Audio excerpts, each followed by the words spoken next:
That's how we should start off everything. Let me tell you how much I hate Nick Scarpino. What's up, everybody? Welcome to the Kinda Funny podcast. I'm one of your best friends, Greg Miller, alongside producer/seducer Nick Scarpino. I feel like my mouth is slow today. I was gonna say, what is up with that jaw mouth? movement there? You got a sore jaw? I'm trying to warm up my mouth. What were you doing with that jaw last night? You know what I'm saying? Eating an entire bag of Cheetos. That's what I did last night. I just took it down like it fucking owed me. Shake it all around. All right. Over here, the Hispanic heartthrob, Andy Cortez, returning to the show. I'm warming my mouth too. Warming it up. So sometimes I notice on a Kinda Funny Games Daily, I'll sit down and all I've drank is coffee and I've talked to no one. And let me tell you, those are struggles out of the box. Really? Really, Nick? The show just started. You had all this pre-show. You hear his car start and it just drives away. I'll be back. Rounding out the quartet, Forbes 30 Under 30, a.k.a. the second best baby blues in San Francisco, a.k.a. the engaged one. At Tim Gettys. Let Tim host. Yeah, this drink situation is precarious for me right now because I already had my Trenta iced coffee, so I'm feeling the coffee mouth. Sure. Right. Yep. There's no LaCroix in the fridge. Oh no. Which is a struggle for me personally. And I'm just looking around the fridge. I'm like, there's no Red Bull. There's no options. So here I am. I am drinkless. trying to cut back on the caffeine. I had a real rough one on Saturday where Bender. I hadn't drinking like. The whole weekend just consisted of energy drinks. And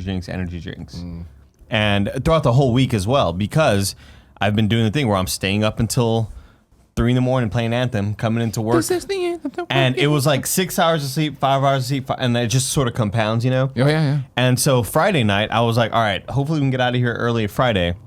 We had a little bit of an easier day on Friday. I was like, maybe I'll get out of here, take a nap for a while. But I had to stay behind because, Barrett has his social shit to do. So I was like, all right, well, I'll wait around. You guys and I went home immediately and streamed, and I shouldn't have because I should have slept. Yeah. Next day, it was Andrew Goldfarb's going away party or whatever, or his dinner or whatever. No, not a dinner. It was just at a really packed bar. Yeah. And it was late at night, and I was in bed like trying to take a nap. I felt just garbage all day. Like I wanted to vomit, and my body was feeling gross. No, don't. And I think maybe my body was like, hey, it's been 24 hours since your last energy drink, bro. Like, where you're addicted. Come on, yeah, I'm addicted. You're crashing. And I'm crashing, and like I just detoxing. I felt like I needed to vomit, but I had a headache. And whenever I put my head against the pillow, it was such a relief. Like everything felt great. And I still went to Goldfarb Sting, and it was like a fire hazard. This place had no business. We're happy to have you, though. It was good to see you. You know what I mean? It was cool to hang. It was cool to hang for sure. I was shocked that you were there. I wasn't there. But I was shocked that you were just looking at stories that everyone's posting. I saw Alana was there. She was posting stuff. And then I saw what I thought was her post, but she was in it. And I'm like, that's weird. And I was like, wait, why is Andy posting that? And I couldn't put together like that Andy actually showed up to this thing. Sure. You know what I mean? I was see. like, I saw that you posted it, but I still didn't believe that it was you. Yeah. You know what I mean? Yeah. Because you just don't do things. Well, it's like, so Barrett texted me. It was like, hey, I'm heading over to the bar. Like, I'm going to Uber. Do you want to catch? And I was like, I'm going to be a while. Like, I should be up right now, but I feel like garbage. And I slept for another like 30 minutes, and then I headed out, and we got there, and it was just like, I got up to the front, and Barrett's smoking outside, and I look inside. It's like, where is the empty space to like chill? It was impossible walking. It was slammed, yeah. It was impossible walking through. Where's this? The bar Latin and America tables Club, right Mission. here, and people are waiting to order drinks, so they're in like the only walking space. It was a nightmare, dude. I don't like that nightmare. place. Yeah. It sucked. It's a hard pass for me. Yeah, I hadn't been there in like a decade. I was like, oh, okay, we're back here. That's fine. We're back On the way out, it was that thing where we were running late, and Jen was getting ready, and I was just chilling her out, whatever. And I was like, all right, finally time to go. And I stood up, and I did the thing where I'm like, I've been waiting on her for like 30 minutes or whatever she gets ready. Not that I care, but I mean, I get up and I'm like, all right, let's go. And then I pat down for my wallet, and I was like, oh fuck, where's my wallet? And I ran around the house and couldn't find it. And she's like, fuck it, I got my passport. Grab your passport for identifications, and I'll just bring my credit card. Great, no problem. Got to Latin America Club, totally forgot it was cash only. So what it was me walking up to Barrett and going, hey, you got cash? Well, actually, we went to the back, right? And it was the ATM, and I put in Jen's ATM card, and it was like restricted for some reason. I was like, came back, I'm like, Barry, you got cash? He's like, yeah. I'm like, cool, give me $20. And then I Venmo'd him 20 immediately. Yeah. My first time that I saw Greg that night, I'm at the ATM taking out money. Greg walks out of the restroom. Oh, look who showed up. Hey, take out an extra like 40, 50 bucks. I was Venmoing everybody immediately. Yeah, by this point, it became just like, How do you stay rich? Everybody became my, everybody else was my ATM. Everybody else was my ATM. I didn't have to worry about it. It was great. So, wait, sorry, I was going to the bathroom. When was this? Saturday night. Goldfarb's going away party. So, you guys have fun? It was great. It was great. It was a really good time, man. Yeah. Did I? Let me just. I was Hanging just out with lots of Check your friends. Facebook. checking. Check your I didn't see Facebook. Did you see text or a tweet or anything like that? Asking When's me the to last come? time you think you talked to Andrew Goldfarb? You would have okay. talked to him the last time we had something here, but you didn't come. The answer your question with a question. Sure. Does talking shit count? No, I mean they have to talk to the person. Because I've talked a lot of shit about Sure, of Andrew course, we Goldfarb all just have. on camera. Yeah, of So course. that with the hopes, like the hard hopes that people like telling people, hey, tweet, like clip this out. Yeah, and tweet it at him. Give me some of the examples you said that you wanted to clipped out and sent to Goldfarb. I don't want to get too. Actually, to be fair, he did that nice tweet where he was like, "Oh, it's so sad." And like there was like a box, and he's like, all this, and then Dornbush was behind it, and I almost tweeted. I was like, "Are you taking Dornbush with you? Leave him there." It was a really sad tweet. It was really sad because you remember how sad it was to leave IGN. I do, yeah. Yeah. Remember, it was you and me leaving. We got in the car. We pulled out on the road. You're like, "Are you okay?" And like one tear rolled down. I'm like, "I'm fine." One tear. Yeah. You're like, I sat on my balls. It was actually, I think, too, we were stealing sandbags. We were afraid Fran was going to look in the trunk. Yeah. We were stealing sandbags. God. Oh, it's fine now. Fran works for us. Think Pear's going to come for I dare Per Schneider to come get these fucking sandbags. You know, we're gonna call it. We have two. We stole 2 sandbags from IGN. many We're calling sandbags. one pair and one many Schneider. That's what we're gonna do now. That's great. We just had an amazing pre-show before this, getting into a whole bunch of different Patreon.com/kindafunny. fun stuff. Sandbags. But right before we got into this, Andy was like, "I need to tell you guys something, but we need to start the show to do Yeah. it, and I don't want you to forget." Yeah, okay. So it's Friday afternoon, and I think it's just me, Barrett, Joey, and Cool Greg here at the office. And Thank God, this is not a story about me. Don't get ahead of yourself. Damn it! Don't get ahead of yourself. God damn it! Barrett or Greg or Nick walks up and says, Oh, it is a story about "Guys," he says, "Guys, we need You to are a fucking narc, by we the need way. to- You're not supposed to tell this story we to need people. to fuck with Tim because he left his computer unlocked, God damn it! and we need to fuck with it somehow." To which I said, "Kevin, you know how I feel about this." I said, "No, this is like a pact. Like we don't do this here." Because sometimes we need to leave our computers open to remote access it and upload stuff. Like this isn't an accidental thing. Sometimes we just do this. And he was like, "We gotta fuck with it somehow. We gotta fuck." And I did no. Now, granted, this isn't all just on Nick. I did come up with the idea to email Forbes from your account and say, "Fuck you, take it back." But eventually, I heard him go back there. I think with Cool Greg or No, Barrett. Barrett was like, what I was gonna do was you left your screen unlocked. I was like, Yeah. oh, I'm gonna bring back the old school, like put my face on your thing, The old, right? yeah, the old face. Here's how bad it's gotten with me that I can't break rules. Is that Andy put the bug in my head? Hey, we don't do that here. And I was like, oh, is that a rule here? I didn't know that. I didn't vote on this rule. You guys never want to vote on any of my fucking cool rules. No, we just Right? vote against him. Same thing. Right?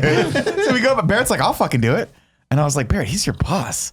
Ballsy, I like this. Let's go, right? Barrett's so desperate for We your go approval. back that. We pull up multiple options of pictures. Sure. Bad. I was like, the key ingredient to this picture is it has to be low res, so that when it stretches out, it's gonna Across just my bug ultra him. wide monitor. Yeah. But then what happened was, I remember a long time ago in a galaxy far, far away, you having to reset your desktop image and not knowing where that picture was, and I was like, we can't do this I because if appreciate he that. doesn't know where this picture is, it's gonna piss him off, and I don't need to. Like, I like to piss you off, but Yeah. not the wrong way. Like, I like to do it the right way. So we ended up, I was just like, and then I went like this. I was like, let's just lock his computer. And then I looked at Barrett. I was like, how do you lock a PC? I don't know how to do this. No, but I heard Windows L. I can hear him in the back talking to Barrett. He goes, "Nah, we shouldn't do this." God damn it, Andy! You fucking like you fucking you I'm mad did. about it. Hey, oh, God. and here's I the wouldn't thing. have given a fuck. You guys can like fuck around like with my desktop and shit like that. I don't care. That's funny. Cool. But we've told this story before on the show. But Yeah, you used to get dark. you gotta just word of advice to people. If you work with anybody, really, just don't do it. Yeah. There's so much at risk that you can just get in trouble. You can get someone else in trouble. I will never forget learning at IGN that this is what the video team does: is they fuck with each other and they put horrible things on each other's desktops when they aren't looking. So I decided to do that to one Sean Finnegan, and I might have took it too far. Because can you believe me? No, Going too you? far. I went way Or too Sean far. Finnegan did being you- too sensitive. I don't want to explain what it was because it was vile. But I put it on the screen, Yeah. and then I was like, Nick's gonna see this, and he's gonna fucking crack up. Like, really, it was just to make Nick. Yeah, of course. laugh, Naturally. because that's all As it everything was. should be. And this was back. We all sat in this like little cluster together. It was back video when the video pool. team was only like 8 people. That was fun. And so we're there, and I do this, and then eventually, the weekend passes, and on Monday morning, Eric Hart texts me and goes, "Tim, did you do something to Finnegan's computer?" And I was like, "Fuck yeah, yeah!" And immediately my heart like Eric's stomach not sank, fun dad. and I was just like, "Oh fuck." He is fun dad until it's like no, Yeah, dude, then he's real hey. dad. Then he's real dad. He's like, "Hey, too far. We need to fix this." And I was like, "Cool. Can you just turn off the thing?" He goes, "So the computer's locked. So when you move the mouse, it comes up and the image is there, but there's just a little control thingy that says like you can't do this unless you log in, and we don't know Finnegan's password." Yeah. So I had to call Finnegan and be like, "Dude, you're gonna get to work very quickly. Move the shit. Put your thing in. There's some really bad images on there. We can't let people see." And it was just this whole like Mission Impossible thing. And like, That's the worst for Finnegan because Finnegan historically late to Waits work all everything. the time. and so there was just a lot of a risk. We got through it together though, ladies and Would you gentlemen. It was believe okay. that exact thing happened 6 years earlier with me and one Craig Baradon, where I accidentally I would believe put that's true. the worst picture you could possibly imagine on his thing. No, I mean you don't know. I'm like, we're all dumbasses. Yep. And it's not until someone reacts to it that you go, "Oh no, I've made a shit. terrible mistake." Yeah. And you know how I get nervous sometimes and do the opposite thing? Like, I'll be like when Kevin wants to sneak me through lines, he's like, "Just don't say anything." And so I'll immediately say, I'm not supposed to be in this line, but I'm saying. I hate that about you so much. I got nervous when I put this thing on Craig's. I'm not going to describe the image, but it was We can imagine. phallic. Let's put it that way. Like in Kevin's imitation. And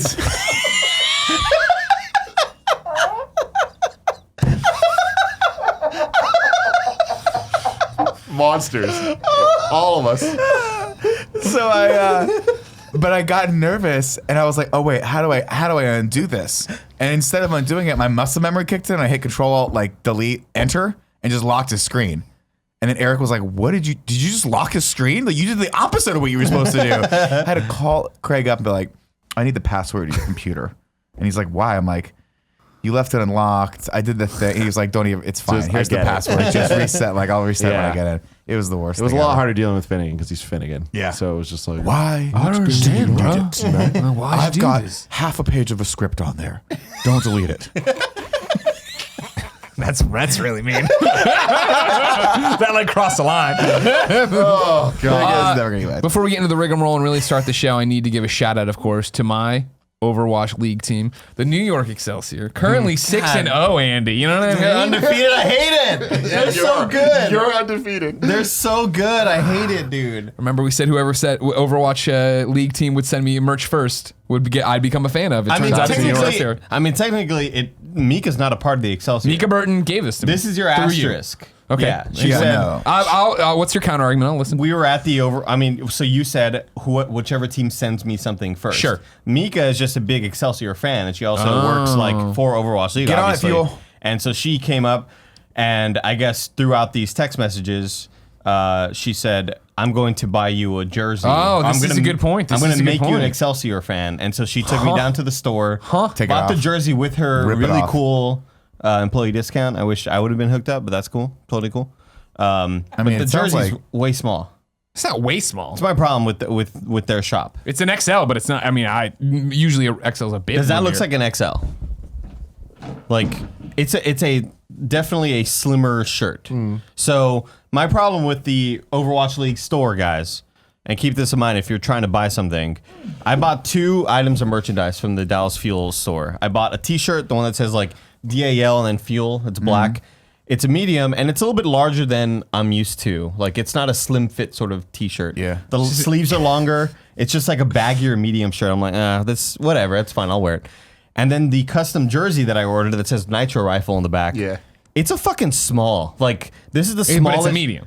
I bought a medium, but it's like totally like fucking tight. Is it all made out of this material? Because Yeah. I cannot stand this material. I love it because it feels like I'm doing exercises. Yeah, it feels good. You know what I mean? It- Like I'm it's about to go supposed to be fucking like- run with the Rock. It's supposed to Yeah. be quick dry or whatever it is, but it always reminds Dry me of fit or whatever. Is that what it is? It always reminds me of like really cheap Halloween costumes where you wear it, you're like, this is uncomfortable, and it doesn't flex at all. And when I sweat, I don't well, because when Greg's playing, it's he also needs way to be too able revealing. Yeah. When I'm out there, elbow to elbow with my boy Pine, we're out there making some cool Overwatch moves. Pine? I'm a fan. I'm an Excelsior man.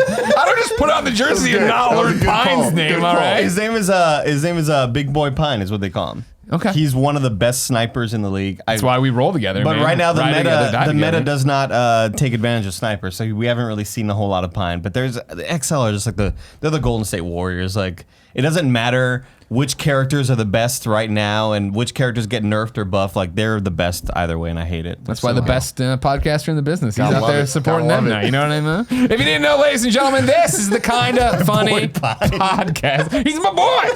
Kinda Funny podcast. Each and every week, 4 best friends gather on this table, each coming to talk to you about whatever it is they want to talk about. You, for some reason, like that. If you want to go the extra mile, go to patreon.com/kindafunny, where you can watch us record the show live days before it goes anywhere else. You can get it on demand, ad-free, as an MP3 and video, or if you just want to wait and have no bucks to toss our way, you can get it for free on youtube.com/kindafunny, roosterteeth.com, podcast services around the globe. My mistake. It's Big Boss Pine, not Big Boy Pine. I thought it didn't sound right, but Big I didn't Boss want to Pine. dime you out. You know what I mean? Yeah. I didn't want to embarrass you. You know what I mean? It's a fake Overwatch league. Either fan. way, Yeah, it's you are. fucking lame. Hey, we burned blue. We burned blue on is all Friday, I'm man. It saying. was a great win, dude. Oh, Saturday. What's your record? What's your team's record? 3-2. Oh, yeah, okay.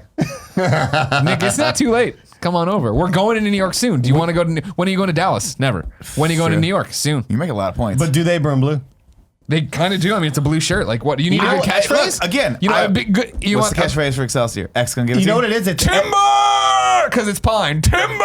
It comes in bang, bang, bang. their hashtag is ever upward.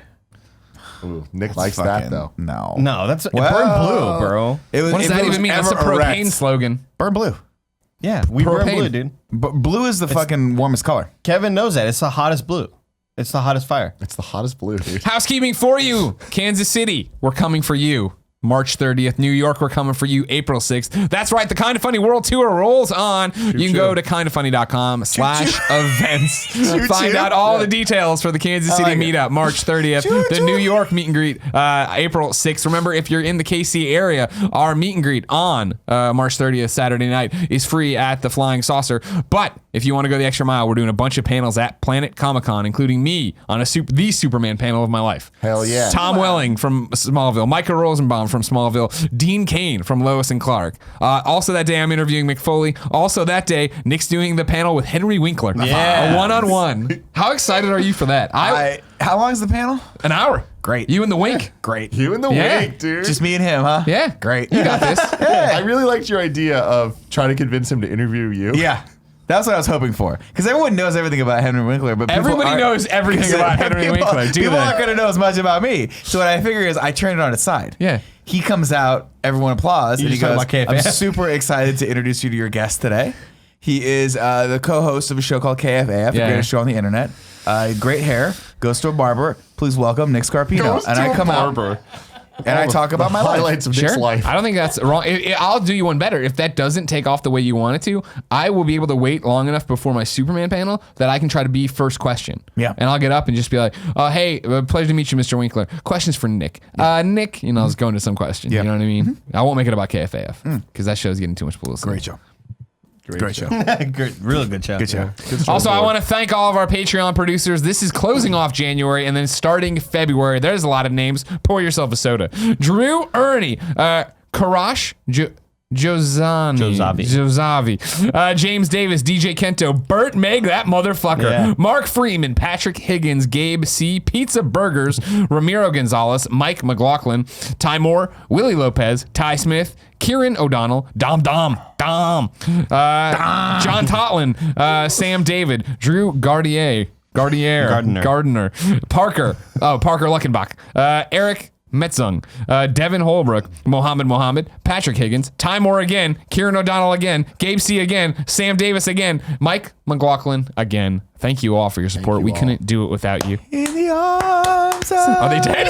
They're dead. No. Oh, I see where you're going. Little Sarah Nice. McLachlan? All right, today we're brought to you by Skillshare and Upstart, but I'll tell you about that later. For now, Tim, you demanded to tell some crazy story. Guys, this weekend was fucking wild. It better be. Every once in a while, I have things happen in my life that I'm just like, God, I'm so happy that I have an outlet like the Kind of Funny podcast to be able to tell these stories of just the random things that I fall into. And I made sure that I didn't tell anybody about this. Nice. Until this is, I'm saving it for this because I need the most genuine reactions. Hold on, real quick.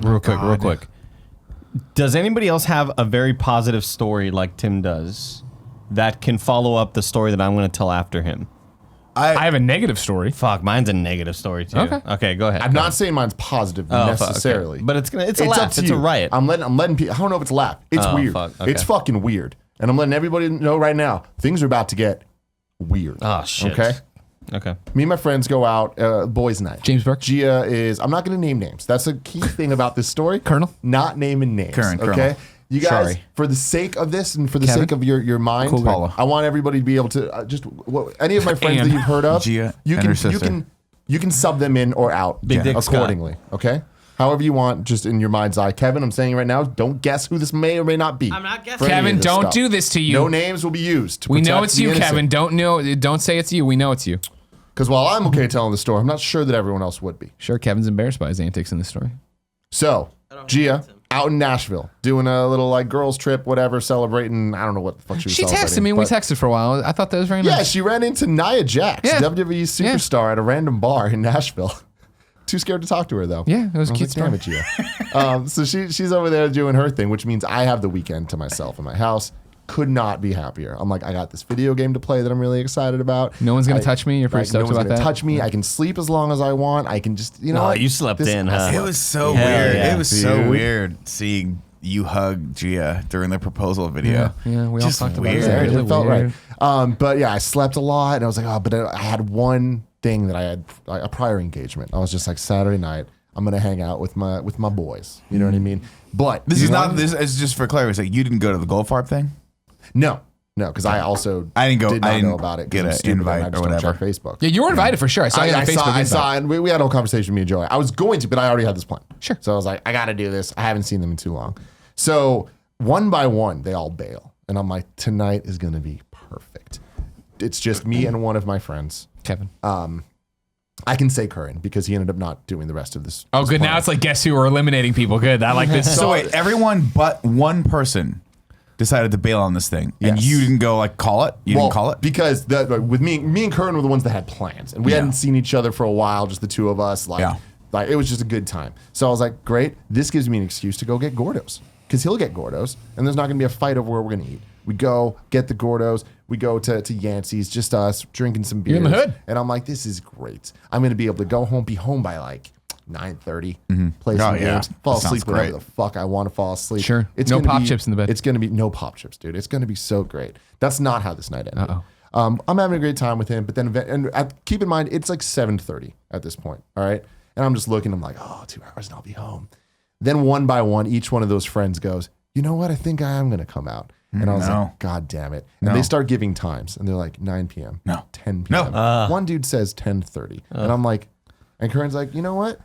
Let's just stay. And I'm like, I can't say no to this. I'm already here. Yeah. So whatever. We're just hanging out. One by one, these friends start coming. It is now 11 p.m. We have a whole motley crew of people, at which point Curran leaves after hanging out with the group. And Yeah. I'm like, you motherfucker. I would Now, love to. now I'm stuck with this. Some of my best friends in the world. Stuck with them. We're there, keep drinking. And it just keeps getting later and later and later. Now, here is where I'm like, at some point I'm going home. I was wrong. I was fucking wrong. Yeah, I was gonna say I wish this was kind of like we had an audience voting where it pops up and there's like a timer Choose your that own counts adventure? down of like where we're going. No, not even that. Just like voting where you think the story's You'll going. never fucking guess. Trust me. You you'll got never laced. guess. You did So, some cocaine and it wasn't what you thought it was. We're here, and it's at this point a group of about maybe 5 of us. And I have this one friend that always needs to up the ante. Whatever we're doing, it's not good enough. Jamesburg. We need to go one thing guessing. further. Okay, Jamesburg. it's definitely not Jamesburg. But he's the type of guy where you're just like, Like, oh, let's go to a bar. And he's like, let's go to a gay bar. It's like, let's go to a club. Let's go to a strip club. Yeah. You know, like, let's get. I was hoping he was going to say, let's go to a gay club. You're like, wait, I was like, maybe are you just, are you gay? Are you maybe trying he's to just come trying out to to us explore right now? sexuality a little We're bit. totally fine with that. What are my just friends? define Let's go it. to gay. Let's go to putt-putt golf. Gay putt-putt golf. Or he'll be like, let's get pizza. He's like, let's get some Ethiopian food. And it's just like, why are you trying to be like this, dude? So this whole time we're having a great time at this bar, and he's just like trying to get us to like go out, leave the sunset, go downtown. And I'm like, I hate that. I hate that. Because like- you can just see, you're like, no, I can see all the potential pitfalls. We're already at a great bar. It's 11 o'clock. You don't want to be there past 9:30. You're already an hour and a half overdue. exactly. You just say no. You're too nice. That's the problem. Here's the thing, but at this point, you know, Ghost like Nick does. we're having a lot of fun I'm together. the one that ghosts. It was great. Look away. So we're there, and at this point, it is now. I ghosted with you. It's coming up. We're horrible people. It's like coming up on like 1:30 a.m. Like we're fucking. It's late. It's late. We're in this bitch, right? It's like cool. It's going home time. Then it's so hard not to say names. I almost slipped there. People go, dude, I did this crazy thing last month that we should do, and it's like, what? It's like a museum for sex. And I was like, what does that mean? In. And he's just like, you just go, and it's like there's like a bunch of exhibits, and it's just people fucking. Hot. And Like in I'm real like, life, real real people? people? and I'm like, real people? And he goes, yeah, dude, they're just fucking. And I was like, this is fucking weird. He's like, yeah, it's nuts. It's like you just walk and there's just a bunch of just different, like, it's like exhibits. And you just go and just people fucking. And I'm like, that sounds awesome. Yeah, Yeah, I Like, wanna go to that's this that's already. way better than a let's strip club. fucking go. I was like, where is it? He's like, oh, it's in the Tenderloin. And I was like, T-loin. that's like, okay, like the weird shit in the Tenderloin for sure. And we're all there talking, and it's just like, oh fuck, like when we should go to this thing. He's like, dude, we can go right now. And I was like, what the fuck? He's like, yeah. It's like, it's open at night. It's open late night. Yeah, that Like, makes sense. It's open like all night, but from 2 to 5 specifically. Like it'll be easiest for us to get in. Like I'm sure we'll be able to. And Wait, from 2 in the morning to 5 in the morning? It's okay. and so we're all like laughing about this and like, what the fuck, dude? Like, of course you have this story, but yeah, let's fucking go. Yeah, We let's like go. hype each other up. And there's like one guy in the group who's just like, let's not do this, guys. Like, this doesn't sound like a good idea. But like, he gets knocked Greg. down, and like he gets in the car with us to go. We get in the Uber, we head over, and it's the whole time we're like laughing about this, like asking questions, like, how do you know about this? What the fuck is going on? And none of us know what we're about to get into. Like the way you described it, it's like, oh, it's like this weird sex museum, where right? the exhibits are really fucking. So we get there, we get in line, we start to go There's in. a line? Well, yeah. I mean, you have to pay admission, okay. right? I These assume people, there's a they got to lot. get the exhibits up and running. Right? Yeah, exactly. And so it was $60 cover, and I'm like, that's Jesus. a lot of money. But it's But like, for live sex. and then at this point, we're like, we're fucking here. Yeah, we're It's 2-something a.m. Like, we're gonna do this. Did So they we- give you we ponchos fucking- because you're in the splash zone? guys? I would have bitched out. We pay. We walk in. And this, like, we all have that nervous, like, this is funny. Like, we're doing this stupid fun thing. I can't wait to tell this on the podcast. I did not expect what was about to fucking happen, guys. We get in, and it goes from, like, oh, this is funny to holy fuck, where the fuck am I? So quickly when they hand us those fucking masks with the noses. Oh, the You know what I eyes mean? wide shut? Yes. Yeah. And I'm like, oh my God, guys, we're at a sex club. Yeah. Yeah. Just we're like in the pornos you watch. It's like, Yeah. holy shit. So we put these I wanted to fucking go to masks there. on. We put the masks on and we walk in. Kind of funny field Dancing trip. bear. Dude, guys, yes. All right. Bum, bum, It's just this bum, place. bum, bum, There's bum, just bum. people fucking everywhere. Are they behind Everywhere. glass? No. Some of them are. It's a sex club. So the exhibits that he was talking about, they're just fucking rooms that anybody can go in and fuck in front of other people. And I look over at the wall, and there's a Place sounds list. awesome. There's a list of rules. Yeah, this And is the not a list- museum. Sex club. This isn't a museum. It's not a museum. It is a sex club. It's called Power Exchange. I would love it. I would love it if Yusuf was like the tour guide. Like, yeah. Dude, The Power, they used to throw GDC parties at the Power Exchange. There used to be a company, what was the company? Like Wolf something? Adult entertainment in San Francisco. Power Exchange has been around for a long time, and Kevin's right. They closed, but they must have reopened. They used to have a big club, and they used to throw, I remember this because people used to go to GDC parties, and every once in a while I'd hear stories of people going and seeing people that we know. Power Exchange, America's wildest 18 plus sex club. Yeah, it is a sex club. it's a straight up, it's a fucking sex club. Like that. Those, the masks and shit. I think that was the night we were there that they were just promoting that. Gotcha. So you go in and there's rules, and the rules are, they're like long list of rules. And essentially, like, this thing's on the up and up. where it's like it's legal. Oh yeah, no. totally. Yeah, people used to. I mean, this used to be like legit, like bondage. Oh, it still is. thing. It still is. But the rules were just like, hey, Here they are. Anything goes as long. Go for it. Go. Rules. Number 1, no cell phones, cameras, or recording devices. right. Good luck policing Number that. 2, do not turn off lights. Button cam. Number 3, no touching without permission. Number 4, no loud talking, laughing, or rude behavior while scenes are occurring. Number 5, no solicitation of any type. Number 6, no alcohol or drugs allowed, no sleeping. Number 7, condoms are required for penetration, not oral. Number 8, please clean up after yourself. Those are great rules. Actually, I follow those rules most of the time. Most of the time. Yeah. So those I put rules. my cell phone in another room. Those rules were being followed. They watch you turn your phone off when you go in, and like they have a bunch of bouncers on the inside, but like they're undercover. That are like policing the whole situation. Like Someone just comes out with a kendo stick. because obviously, like this is some real shit going on where it's like this needs to be properly policed. Right? Slipknot's playing. On Power Exchange Twitter, they just did 12 minutes ago. Our friends from @Slipknot just announced their North American tour. We'll be at the 727 Shoreline Amphitheater in Mountain. All right, good to know, Power Exchange. Here's my question. Yeah. Because you got my curiosity. I'm on this, sure I did. obviously. What? Maybe this is an insensitive question. No. But I always imagine that.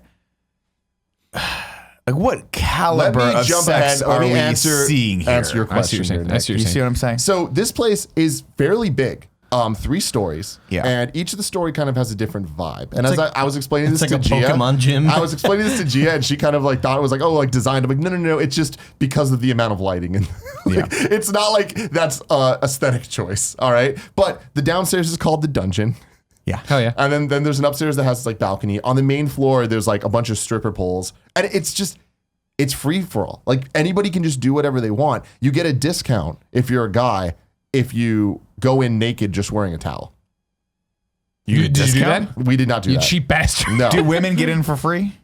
pretty much. I would assume. Yes. Yeah. And let me set the Yeah, hold stage on. Here, all right? prices Sunday through Thursday. Single in male attire is $40. Couples are $40. Single in female attire is $5. So yeah, $35 price difference there. Friday and Saturday, single male is $60. Couple is $50. Single female is $10. Doesn't mention What the is towel. Oh, I see. I what do they're not saying. see the towel 'Cause anywhere. there was here. definitely a towel system going on because there was I a do lot see of dudes in attention towels members and of the masks. U.S. Armed Forces 50% off any visit to Power Exchange. There you man. go. I Thank would you for say your there was service. about 100 people in this building. Yeah. All right. I would say that about 75 of them were men. Sounds about We're right. men. Men. Okay. And I would say that, like there was a lot of fucking going on. There was a lot of blowjobs going on. But what there was the most of going on, it's just dudes jerking off everywhere. Yeah. Fucking everywhere. Sounds about right. And we were here just Turn like, the corner and I'm just there. dude, oh my god! So that was the funniest thing is I'm there and I was like, I mean, I knew what I was getting into, so it was whatever. But like, I didn't know what I was getting into actually. But like, once I was there, I But was you like, kind of hoped that it would be something like not like this, but dude, like something no, crazy, right? No. Like I really thought. I don't know why. I don't know why. Why? Because your dumbass friend was like, "It's a sex museum." You're like, "No, motherfucker." He's such a fucking idiot. This is a the way jerk he off explained club. it was not what it was. Yeah. So we're all here, this big group of guys, and like He was like, "It's this crazy sex museum where you go in and guys just jerk off on you all for like an hour. It's great." It's not on you, but like, dude, it's just fucking everywhere. There's yeah, so many there's flaccid loads dicks everywhere. just everywhere. But then there'd just be like people fucking. Like there was this dude with like 2 women just having a fucking threesome on a bed with like there's like a couch surrounding them, like one of those L-shaped couches. I'm just like 10 dudes just jerking it, just watching them, and I'm like, this is fucking really weird, guys, but we're here. And it was so hard for us not to laugh because we kept making eye Yeah, laugh, contact, it's rules. and especially I'm looking over at some Oh, of my man. friends wearing these stupid ass masks. laughing Some so of my hard. friends like would walk away, and like the mask is weirdly disguising. You know what I mean? Because it takes up so much of your face. Yeah. So every once in a while, I just catch one of my friends walking towards me, just smiling, and just with this mask, I'm like, "What the fuck?" I'm like, "Oh my god, okay, it's him." Like, like there's some weird shit going on. But dude, there's just glory holes left and right. Do you think they'd let me in if I wore a mask but then a shirt with my face on it? Yeah, Like, would probably. they let me do that? So that's the thing is, Or I'm a shirt with wearing, Andy's face on it? I'm wearing the kind of funny glitch. Subscribe to our YouTube channel. Yeah, that'd be great. I was wearing the kind of funny glitch tee and the kind of funny Letterman jacket. So I'm just like, the mask is Somebody's gonna walk over and be like, Tim. Tim. Yeah, but Or, I'm sorry. That's him? But so most of the fucking Dude, would I be didn't like that Fran called those anthem things Oh reviews. my god, no. But yeah, it was 25 fucking, it was minutes, weird. you kidding Now me? here's the thing: you'd think the clientele, it's like you think it's one or the other. It's like super hot people or like super not hot people that shouldn't be there. You'd be surprised to know it was neither of those things. Yeah. It was just the most normal ass motherfuckers. Like it was a bunch of anywhere between a 3 and a 7. Okay. Right? Like That's actually that's fine for me. and a good ratio. It's just I'd be fine a with bunch that. of normal people getting their fuck on. Yeah. And you're like, I just get to be a part of this. But you always knew which I respect exhibit this. had people like having action go on because there'd just be a huge Giant. cluster of Yeah. like just fucking watching. And like, God, it was fun. Yeah, like, seriously. Here's the sad thing. This is what I'm trying. I'm racking my brain to try to figure out how I can explain this to my wife to a point where she'd actually want to go to this. And the closest analog I have is I one time got her to walk through the Folsom Street Fair with me. She had been before and was like, no, I'm good. Once is enough for me. But we just so happened to park right next to it. I'm like, we gotta go. This is kismet. And I think that was it. I think They that got was the churros. only- of a sort. Yeah, jerk off of a sort. Jesus. Yeah, how do we go to this? I want to see I this don't know, thing. dude. I'm definitely down to wanna do it go again? again just to like fucking experience Yeah. it with you guys. 'Cause Would it's you fucking go? weird. Oh yeah, 100%. It's fucking weird though. Like, but the thing that I appreciate is it was a no kink shaming zone. Everyone's there for the right reasons. Yeah.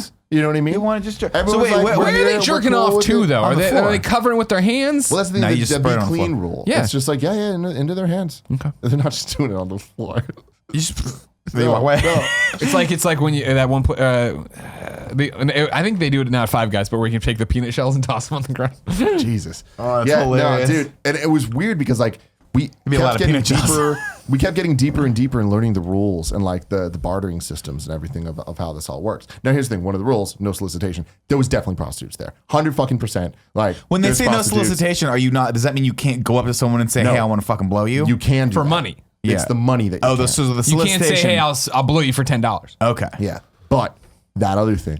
It's the most fascinating people watching of all time. How you think approach. it's interesting to be at a bar and see two people approach each other and start talking, be like, "Oh, will they? Won't they?" It's like that, except the will they? Won't they is somebody about to get their fucking Fuck on. About to vagina fuck right now. eaten out. Yeah, let's eat that. very Eat that publicly. ass. You know, I saw some things, man. We have common sense from single males approaching couples. Yeah, This let's is see this. from What is this? powerexchange.com. Include both partners in conversation and try to talk to the male first.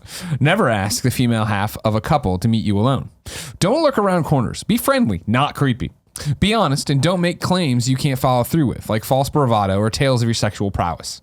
Don't be overly assertive, as you are not conquering a sexual partner. You are trying to compliment an already happy person on a sexual adventure themselves. Yeah, and I saw a lot of that. I also saw this dude with one of those little whips with the tassels on it. Nice. Cat of nine tails. Cat of nine tails. Hot. Exactly. Just stand there with two women just bent over, just taking turns, like spanking both of them, with just a bunch of people just watching all this happen. It was bizarre. And like, it's so crazy how quickly it all gets kind of Like Normalized? you just- normalized. Yeah. You get desensitized to like the ridiculous things going on. Like watching this woman just eat out this guy's asshole. Oh, you saw a chick eat a guy's ass yeah, out? just fucking it's right there, man. You know what I mean? Like, what an adventure. How long did you hang out there for? We were there. I mean, it felt like an hour. You close that motherfucker It was down? No. It was probably like 20 minutes. Okay. I would say because like Now, here's something that I really wanted to tell you. Yeah. There's like one I'm of the in, by the way. main Let's go tonight. attractions- one Let's of the go. main Are they open attractions. on Monday? There's this like divider wall. Yeah, they open at 9. There's this divider wall that just has 3 glory holes in it. Now, the thing about it though is since it's just a divider in a room, you can see both sides if you just walk. So you can see what's sure. going on. So you can see who's blowing So you up. just see these like people just fucking blowing, and some dude just like putting it in the hole, right? It's like that's just a normal thing happening. But then what we noticed was going on is there's these girls that just wanted it. Like they just wanted to suck a dick, but there was no dick to suck. So they would just sit at the So glory you stepped hole. up to the plate. I was like, well, okay. No. James Burke's dude. I got this. So she's like on her knees, facing the hole, miming fellatio. All right. Okay. Just like hoping that someone sees this and is like, I'm up next. Yeah. So they just she's go the in. one. It's my time. And I just like she got it eventually, and I'm just like, good for you. Yeah, I'm gonna go out on a limb and say it probably doesn't take that long if there is a willing female in the group that's 75% men to get a dick through that hole. Yeah. And good for both of them. I don't know that I could do that though. Do it? Just I couldn't do it. I could watch it though. I'll watch the shit out of all this. Yeah. Oh, fuck yeah, I'll and watch that's this. the thing. It's just like, I mean, Did the guys knock on the wall, Nick? You know what I'm talking about, right? I'm sorry, what? Like, never mind. Glory Hall is No, that was my question.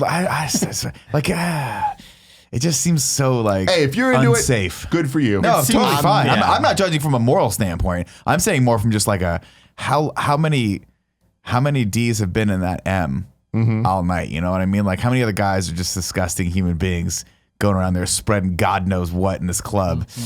I don't want any part of Yeah, this. somebody who doesn't like to sleep on top of the hotel comforter. The whole thing. Like, Yeah, I've seen Greg Miller literally wrap a tissue around a remote control in a hotel before. Be like, I don't want Plus, to every every time time we all left and immediately like Take the off your laughs clothes were kinda outside, over. burn Like, everything. It was kind of like that was the thing we just did.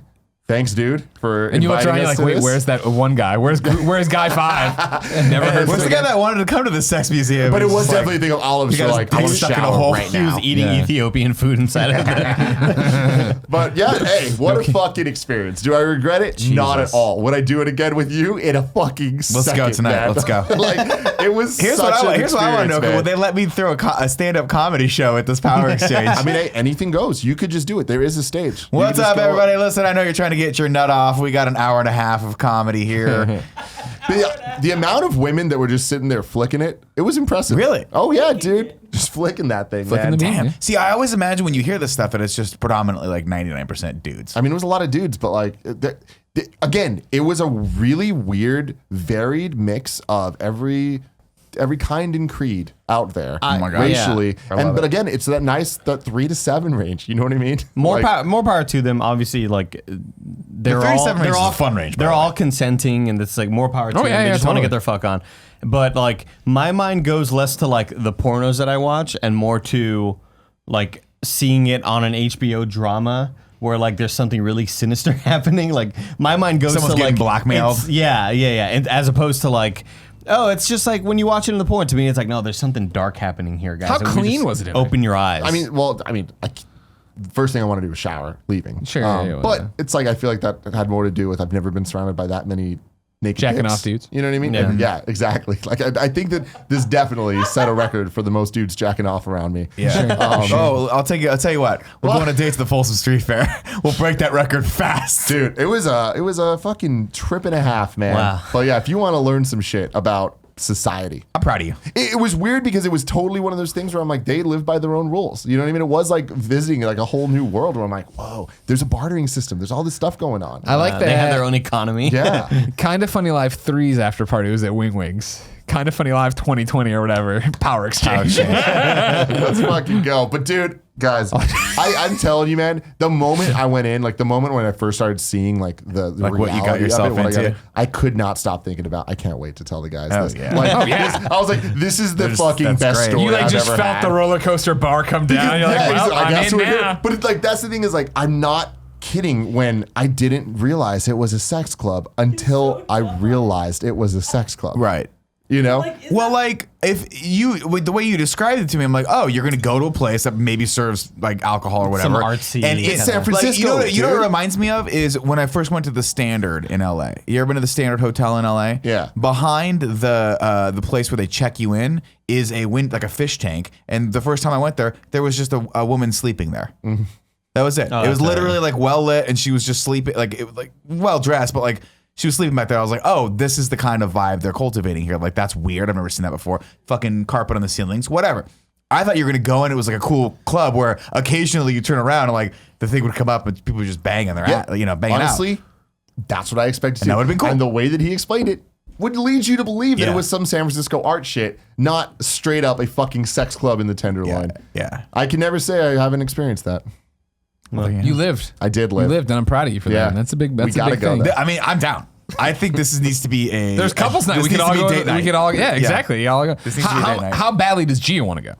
I mean, she was out. She's like, "Is this the type of thing that I would want to do or whatever?" And I was like, "Here's the thing, yes and no." And I was like, "You know exactly what I mean by that." I was like, "Was it horrifying? Yeah, it was. It was fucking horrifying." But was it like, horrifying because it caught you? You didn't know what you're getting It's into. shocking. It's probably shocking is a better word for that.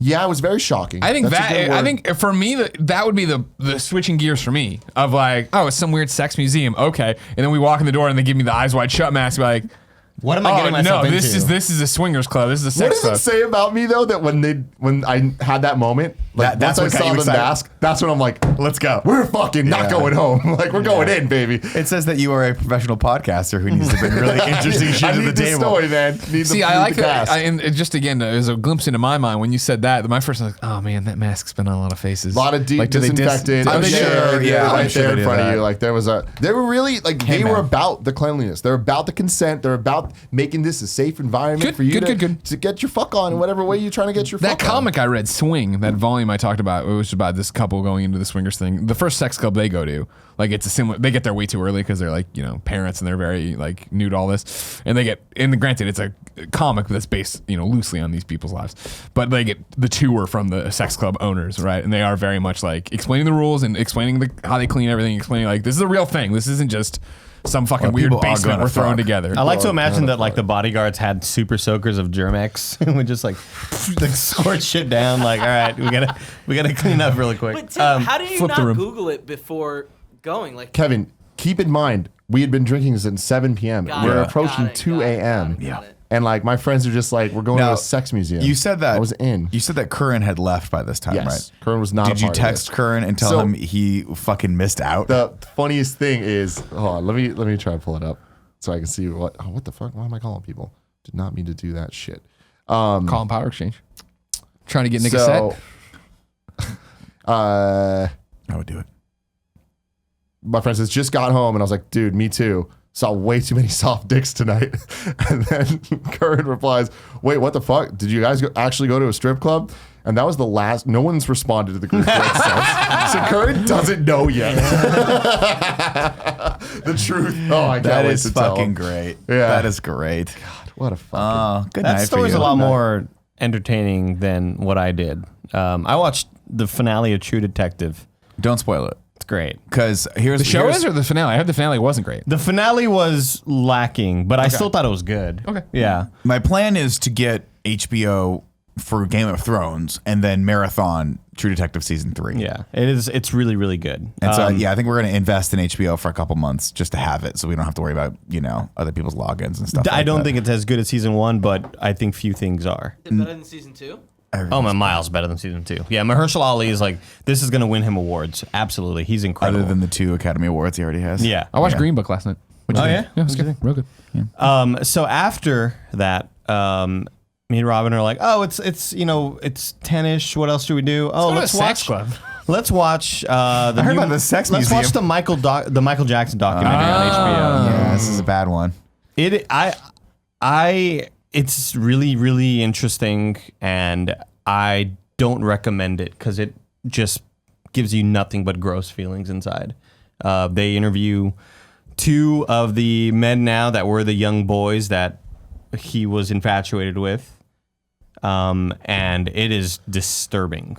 It is disturbing. Pointing out for full disclosure, HBO or Jackson Estate is suing HBO over this, Got saying it. it's all bunk. They go into extreme detail, and both of and I don't think at this point the boys had met each other, but like all of their stories and experiences with him line up like so perfectly, and it is really, really disturbing. I'm interested to see exactly because part 1 is 2 hours, part 2 is 2 hours as well. Yeah, Part it's a 2 4-hour goes long more documentary. into the settlement where he settled out of court and they just paid off these families or whatever. Yeah, for context, by the way, I think the way this was sort of told to me or what this is like this is the first real time we've gotten people who have gone on record before saying, hey, nothing happened, and now recanting and saying like, hey, actually, yeah, no, I was like, we were paid to talk this way, and now, or I have different perspective on it now, and yeah, that he really did do a lot of like shit that is not cool at all. Yeah, it is really, really disturbing. One of them 7 years old. The other, I believe, was like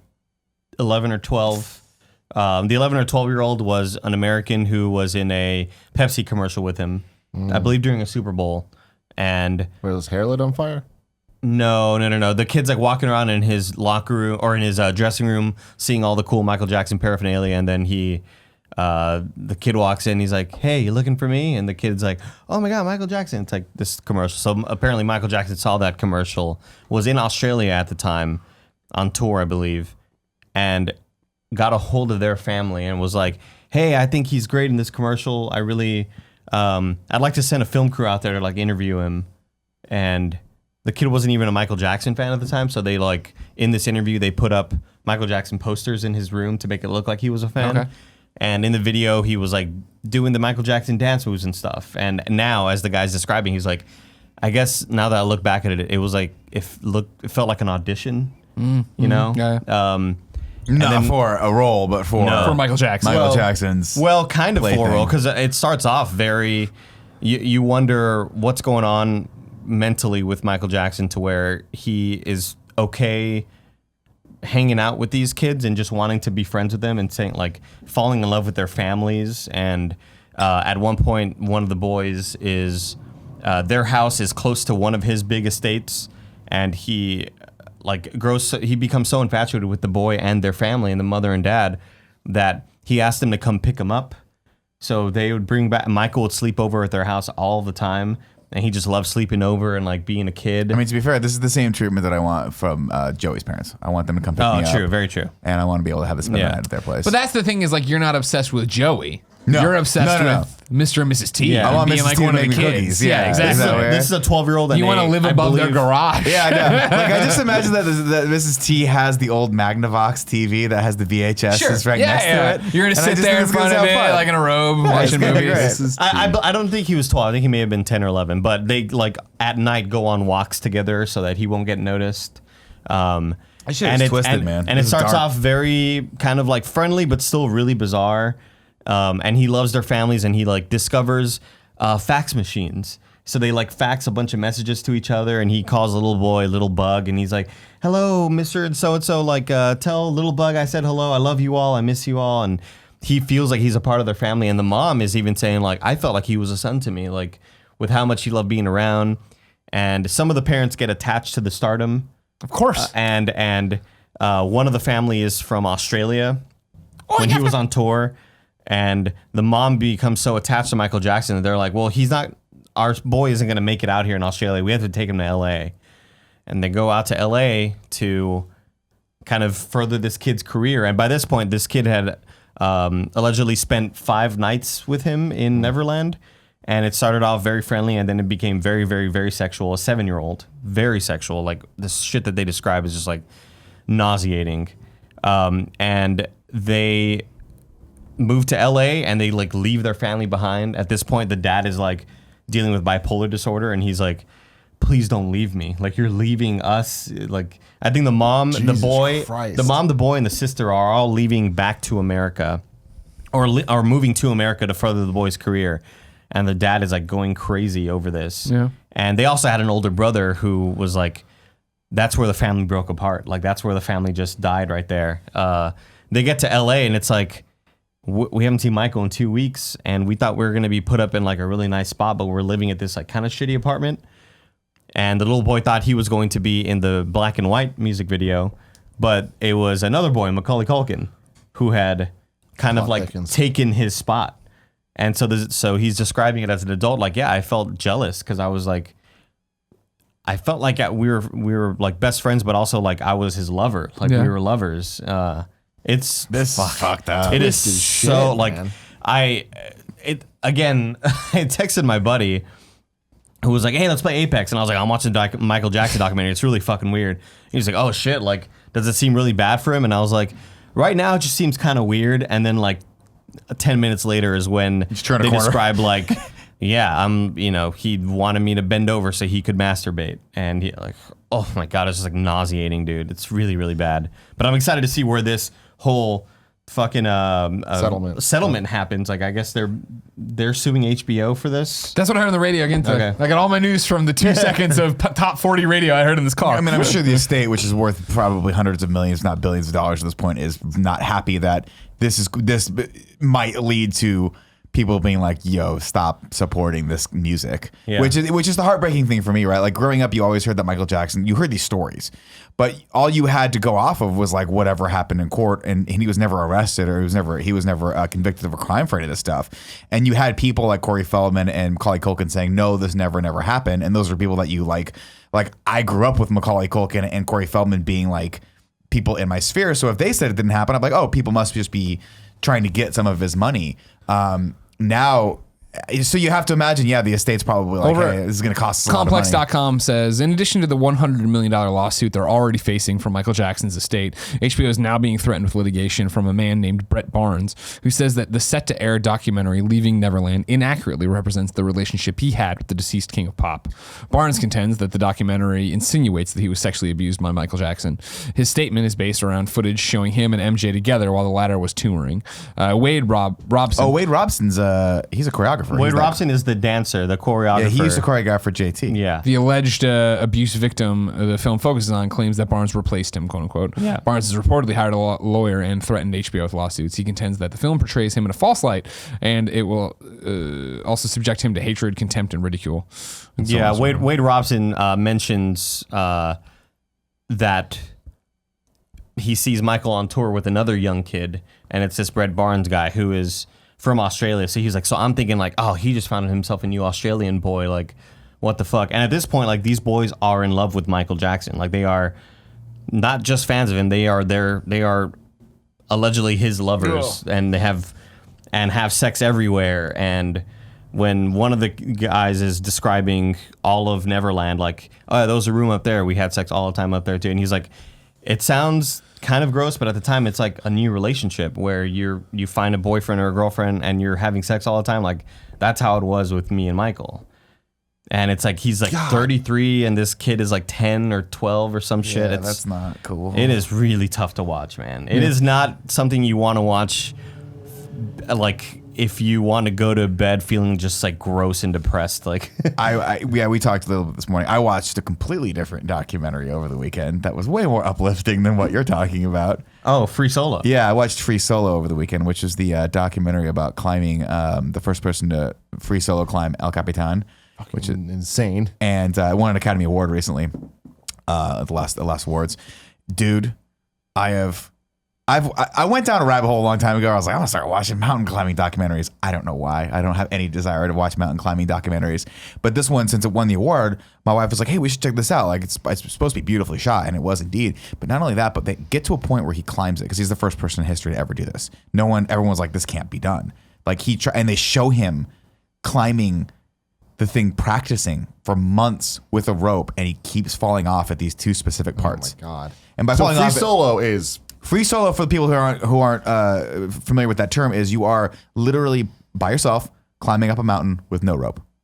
And by mountain, I mean like I think like slow, maybe 30-degree incline where we can hike up a little. Now this is like at points, it's a 2,800 foot face. And at points, it's as smooth as glass. Yeah, like Spider-Man would have a problem with this. Like Spider-Man would have a problem with this. And he is just obsessed with it. I mean, this is a guy that, his name's Alex, I forget his last name. He's one of the most famous climbers on the planet. I've seen him in other documentaries too, which is funny.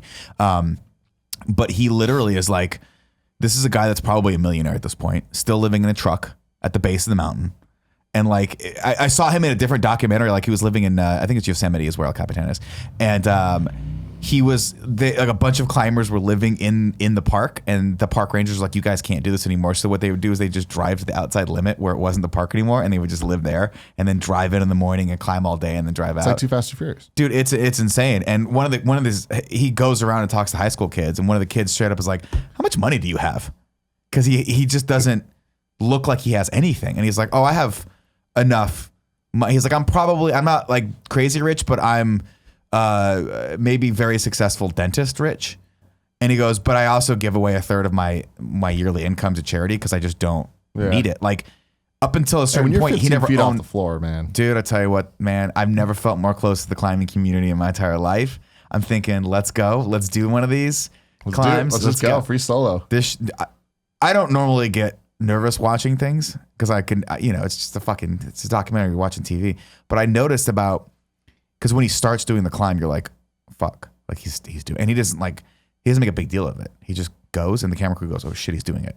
Like, don't talk to him. Let's just do it. And they're all trying to stay out of his way because they don't want to be. They're all his friends. It's like if all of a sudden Greg was like, I'm going to go jump into a fucking shark's mouth, and we're like, we can't stop him, but we're obviously gonna film it because we want to, but like if they talk to his friends and they're like, we're terrified that we'll do something. We have to climb this fucking thing too. with cameras, we're terrified that we'll hit a rock and he'll fucking die. Because one slip up, but there's moments where he's hanging on by an imperceptible groove in a rock face and his foot's on it and another one's, he's like pushing into another thing and he's just like kind of looking off. It's fucking insane. And I got to a point where it was dead quiet when my wife and I were just watching this and I'm like, why are my hands sweating? Like my hands and feet were sweating watching it because he has to do this one thing where he has 2 choices when you climb this thing. One is called like Glass Ridge or some shit where basically it is just smooth rock. And he's like, you can't climb it with that. There's no handholds, so you can't really climb it without a rope. People can, but like you have to use a specific technique. But then there's another thing where called like the boulder problem or something where you get to a point, and I couldn't be able to do it because I'm not tall enough. You have to karate kick out to the wall and then reach over and grab grab this right here. Mind you have to stay fucking like pushed against the rock like this.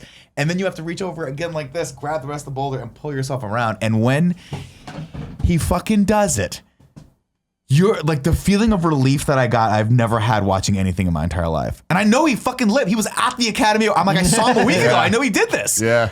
But I'm like, So is this recent that he did this? yeah, I think it was last year. Okay, so the footage is awesome. He tried to do it in 2016.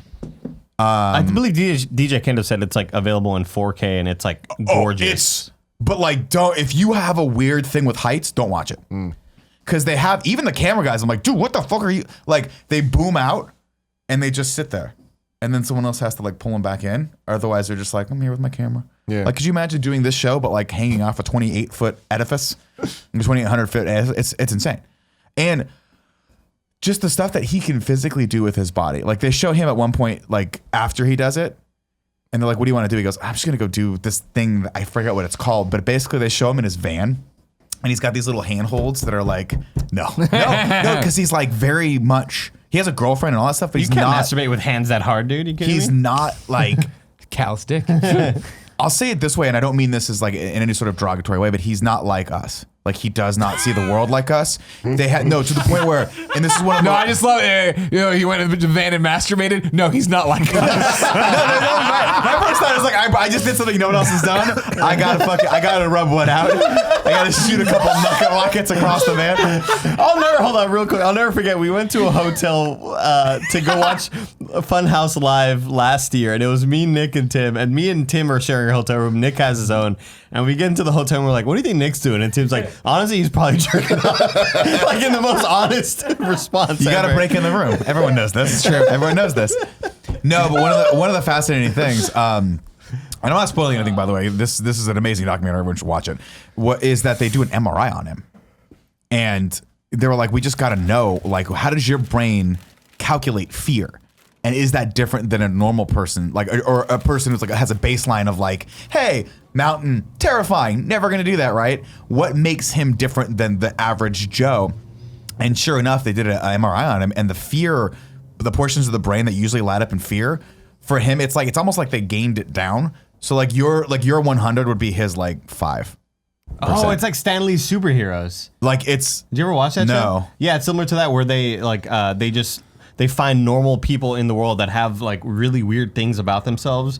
And there was one guy who could run forever because his body did not produce lactic acid. Yeah, his body did not produce lactic acid like anywhere near the rate that a normal human being would. So he would never cramp up. Evolution. Yeah, it's crazy. Yeah, so this guy like has something really special about him. Yeah, it's something. It's a thing in his brain. Basically, where his brain doesn't work like my brain works. Like, I look at this, I'm like, no fucking way. I can't even go near this fucking mountain after watching this documentary. He looks at it and like what scares him would have given me a heart attack. Like, I would be dead. And there's actually a part in the doc. Like, I won't ruin that part for you. But there's a couple moments where you do see fear in him. That's horrifying. And you're like, I mean. But like, when I get scared, like, okay, I accidentally ran a red light the other day. We're not going to talk about it. Was it the one right there? Because it's always that one. Nobody cares. We're not going to talk about it, but you may or may not see it in KFAF this week. And I was like, oh, that scared me, right? But I'm in a car and it's fine. I can control that. So full of When shit. you This does see, not scare you. I like that. When you see the look of fear in this guy's eyes, Yeah. he's 1,500 feet above the fucking air, and he's got his hand crammed into a fucking crack. And he just like, oh shit, I'm a freak. Like if you freak out, you fall to your death. It's insane. I mean, It is the insane. scary, sad part is for every story like this, there are videos of people falling. Oh no, they go through it and they talk about that, and they talk about how. I mean, that's a big part of this. They're like, how can you do this? And he's just basically, he has a couple, like he just doesn't. His mentality is, if I die, it's gonna be over, and that's it.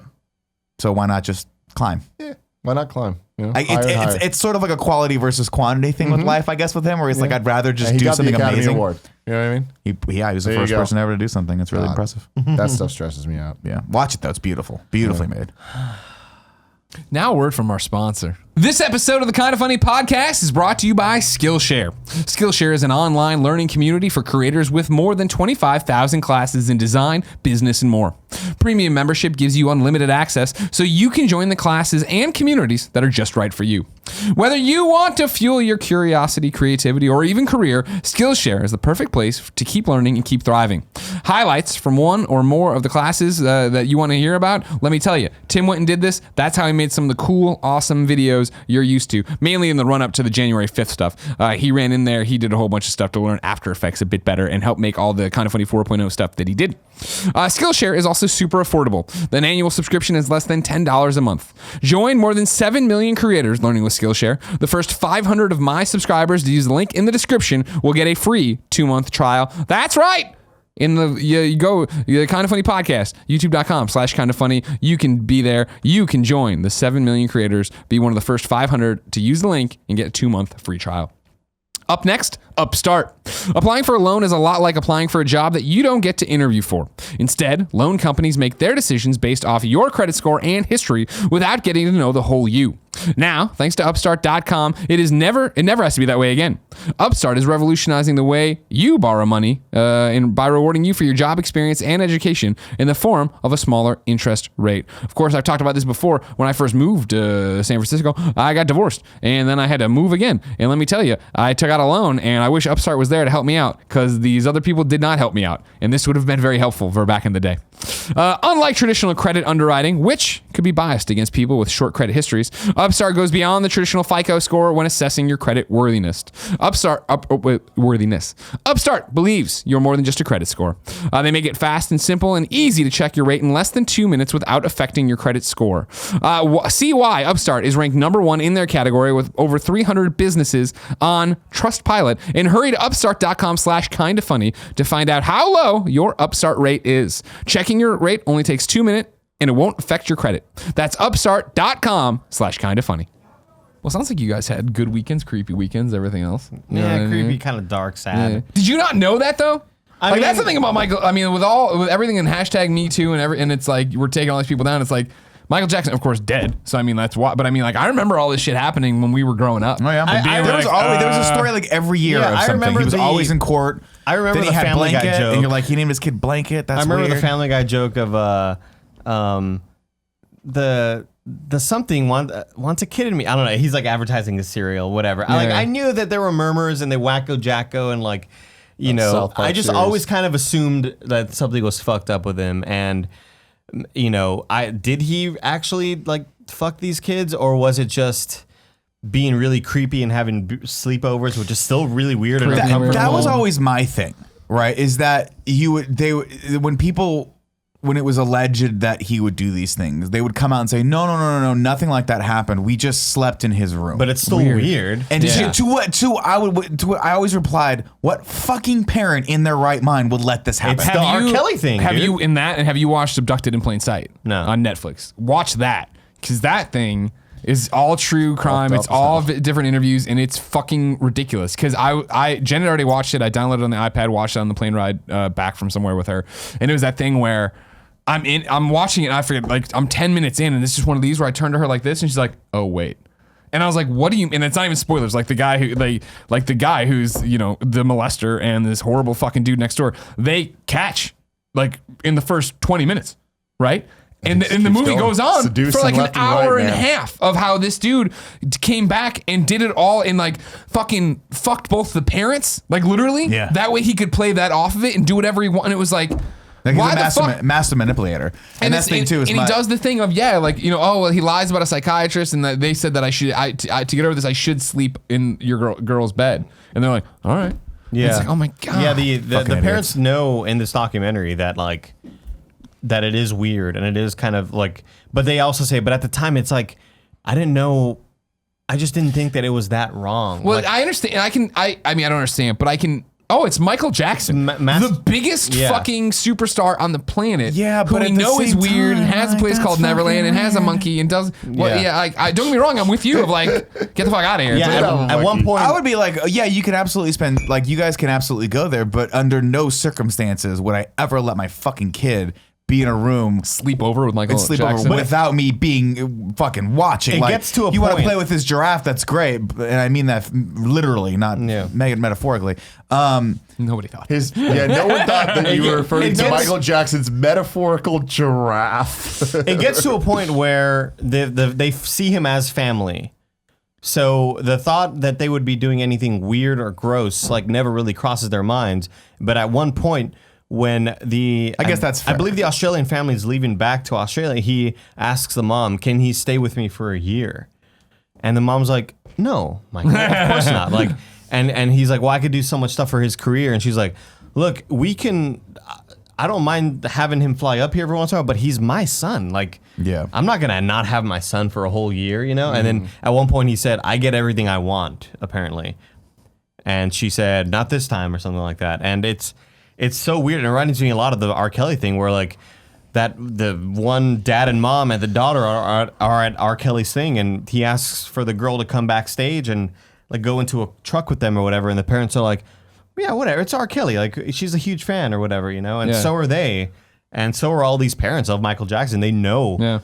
they know what sort Well, of sure. celebrity I mean, he is, obviously, you know? like the parents at the time were growing up or had grown up listening to Michael Yeah. Jackson's music and understanding that. And so, like, I understand that there might be, like, I can't think of an analog right now. Who is probably the biggest star right now like Beyonce that you would think of? I'm thinking like, and I'm just looking at a fucking Ariana wrestler. Grande? Other than The Rock, right? Oh. Okay, huge sure. star. Yeah. Huge star. He's a guy that you'd look at, and this is probably to play devil's advocate to that argument, right? Of like the parents didn't think of. If The Rock was like, "Hey, yeah, your kid, like, let me hang out with your kid," I'd be like, okay, I mean, it's The Rock. Like, he's not gonna do anything bad, right? Yeah. Hang out. Yeah. Cut to the Instagram story, and The Rock just wanted him for more weight, and he's like, "God!" He's got like all the barbells, and then this kid hanging out. Yeah. So I understand how you could be like taken by someone and being like, "Oh, this guy's outwardly." Like, because outwardly Michael Jackson was Weird. lovely. Well, he was the he was this He like was little. weird. He He was this- always weird though. But He at was this like this. point- He was like this weird, like At this point, the Wacko Jacko stuff, non-threatening kind of guy, right? Like you wouldn't think, oh, this guy's going to be a giant child predator. the Wacko Jacko stuff wasn't even like a thing at that time. It was just him Wacko doing the Jacko? Thriller. That's what like the Inquirer always called him and shit. It was him doing Thriller and like Bad and stuff, and so a lot of that stuff hadn't really gotten out. But the level of trust that the families had with him was so huge because he wasn't just treating the kid like he loved them. He was treating the family like he loved them. He would Still though, but I would be like, one of the I feel like I think you're one of not the families taking my was- kid without me looking. One at of the you, families man. is called like the Smart Chucks. I forgot their last name. Smart Chucks, I believe. And he walks in the room, is like, "Oh, the Smart Chucks, okay, family, I love you guys." And he's like living in their house with them and hanging out with them all the time. And it's so weird, but I don't know. I guess the way they looked at him was like, "Oh, he's like our son's like older brother or something." Like, That's he's- weird as yeah, fuck. It's, That's it was weird as fuck. And I understand that obviously, like, we have a different perspective on it if it's happening over the span of years. Like, that was the thing with R. Kelly, right? Like, didn't he groom people for a long time and they could like brainwash them? Like, they could never get him back.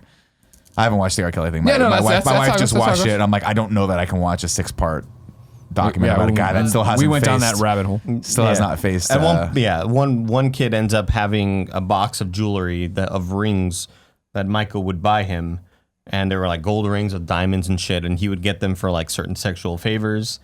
And he was like, "Yeah, we would go shopping for the rings, and we would say that they were for a female, but like my hand size was similar to hers, so that's how we would compare the ring sizes or whatever." And he's like, "And this one is like an actual wedding ring because we had like a fake marriage, like." And I think he was like 11 or something at the time. God damn. And he's like, "And this ring is like it's meant to look like a Rolex watch, and this ring is a whatever." And And the guy's just like looking at the rings, like, yeah, I don't really want to look at these anymore. Like he's just, totally. It's Yeah, I don't know if I can watch that one because that was the thing about the Abducted in Plain Sight. Even that one was making me so fucking angry and like upset. You know what I mean? I don't know if I can watch. You know, even R. Kelly was the same way too. Of like, I don't know, like if I can keep going on this. Imagine the way you felt in the movie 8th Grade. Where the girl's in the car with the older student. That kind of uncomfortable moment times a fucking billion, dude. Like, oh my God, it's so terrible. So terrible. Lame. I don't like that. No. So my weekend, not great either. I mean, it was great in terms of the Division 2. Awesome, great. Andrew Goldfarb's going away. Congratulations. Thank God. Stick with me. It's not imminent, probably, but the sun is starting to set on Portillo.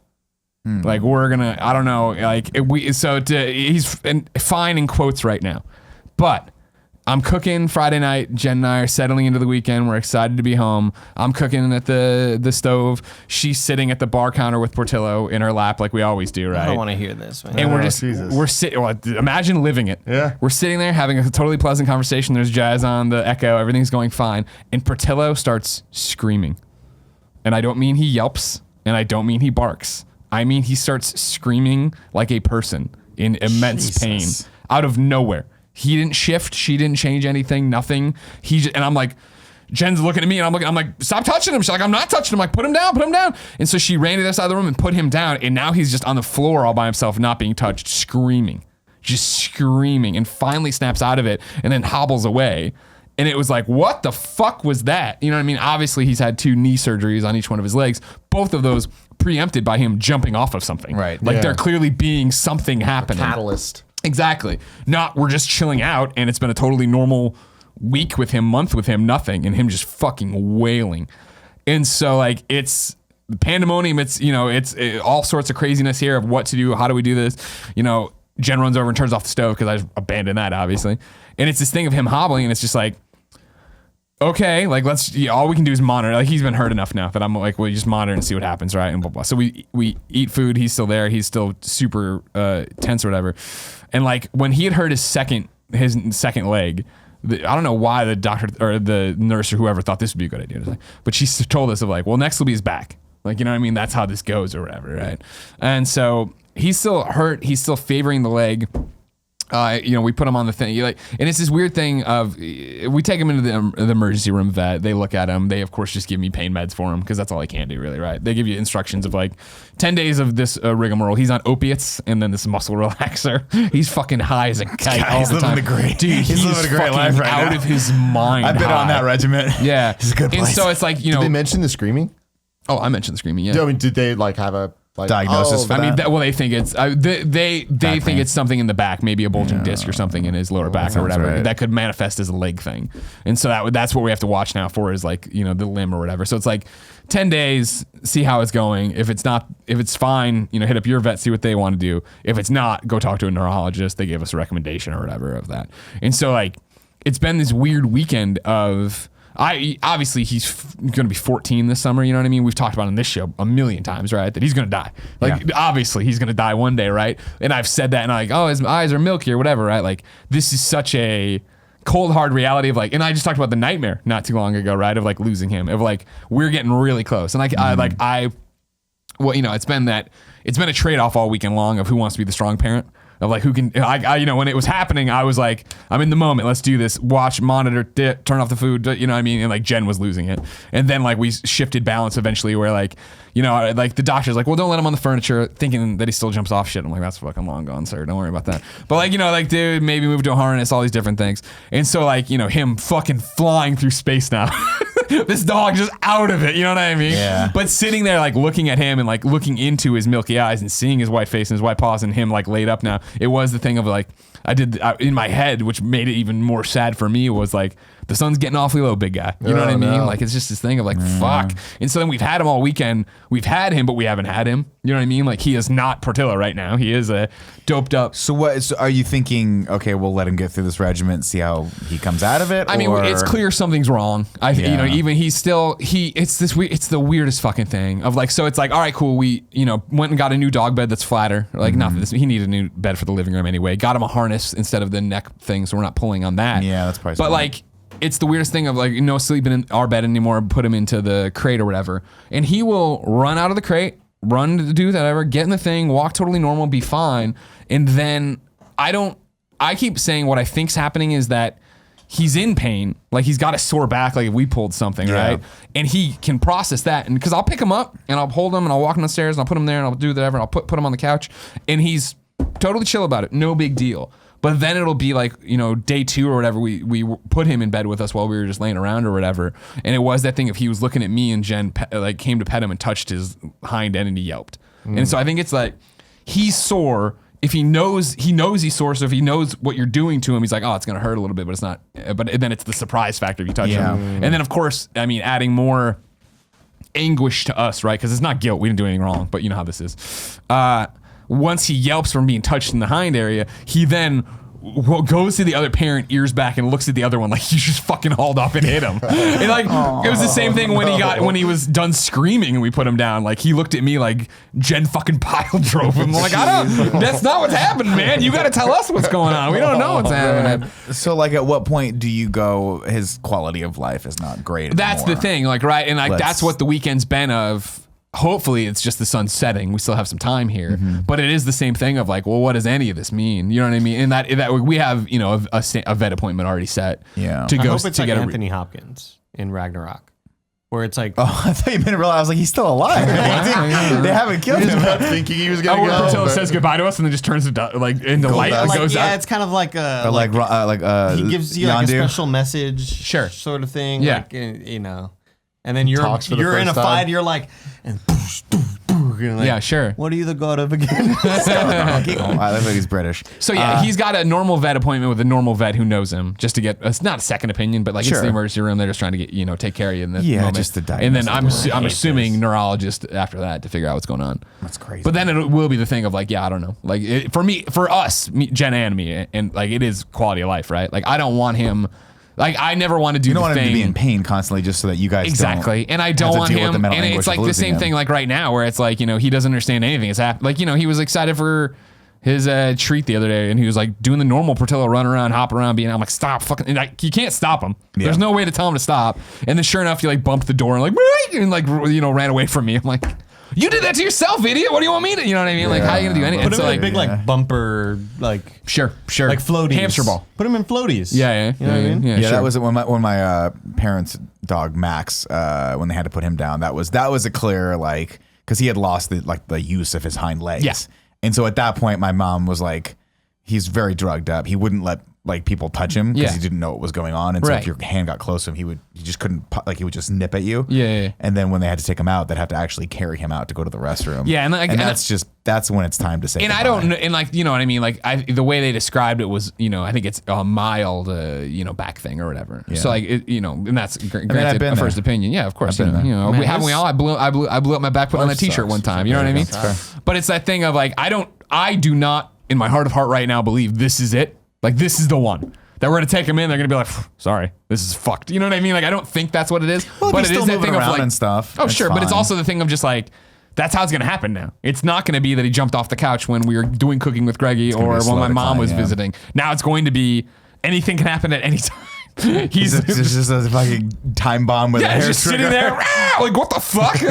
Yeah, that's really sad. Yeah, I'm sorry so you it's have to been deal with crazy. that. No, it's fine. Are you guys thinking like, hey, let's get a new pup in here just to transition it over, or Oh, I'm no, 'cause you no, know how no, people no, do no, that no. where they're like one's going, so let's get. We had a different one. when Jen moved and we got married and got the new place and everything, there was a brief discussion of like, do we want to get another dog? And it was that conversation of like, Portillo is such a spoiled brat that if another dog came in, he like, would be "Damn, so guys, jealous. really?" Exactly, right? He would And, live like another 6 years. we don't want just out of dislike. Yeah.